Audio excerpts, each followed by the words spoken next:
Thank you. Our next speaker, Mr. Hautamaki. Buzu. My name is Jared Hautamaki, and I am an enrolled member. I apologize. No problem. I am a tribal member. I am a citizen of the Sault Ste. Marie tribe of Chippewa Indians of northern Michigan. I'm also an attorney, and I've spent nearly a decade on various presidential appointments in the American Bar Association on diversity in the legal profession and diversity in education issues.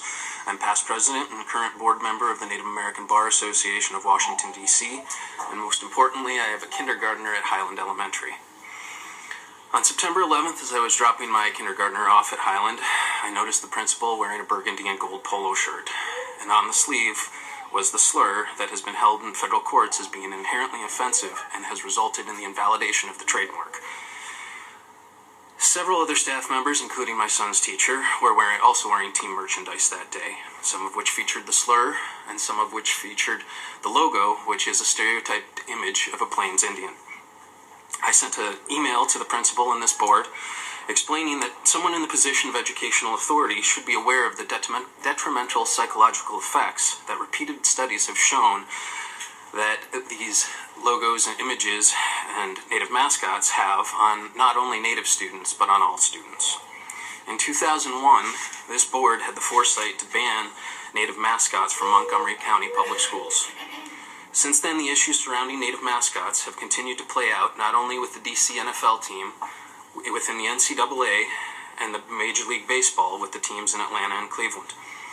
But most importantly, our collective consciousness and our empathy for Indigenous peoples has also continued to expand. In 2010, the United States endorsed the UN Declaration on the Rights of Indigenous People. Article 15 of the Declaration recognizes the right of Indigenous people to the dignity and diversity of their cultures, traditions, histories, and aspirations, which shall be appropriately reflected in education and public information, and places an obligation on governments to take effective measures in consultation and cooperation with Indigenous peoples concerned to combat prejudice and eliminate discrimination, to promote tolerance, understanding, and good relations among Indigenous peoples and all other segments of society. Article 22 of the Declaration provides that the government shall take measures in conjunction with Indigenous peoples to ensure that Indigenous women and children enjoy the full protection and guarantees against all forms of violence and discrimination.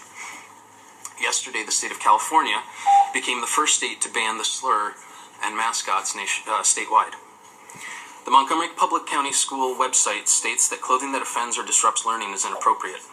Given the invalidation of the trademark and its inherent offensiveness, I would request that this board take the next step and amend the dress code to prohibit both staff and students from wearing sports team merchandise that contain not only the DC NFL team logo and name, but any sports team merchandise that promotes Native mascots.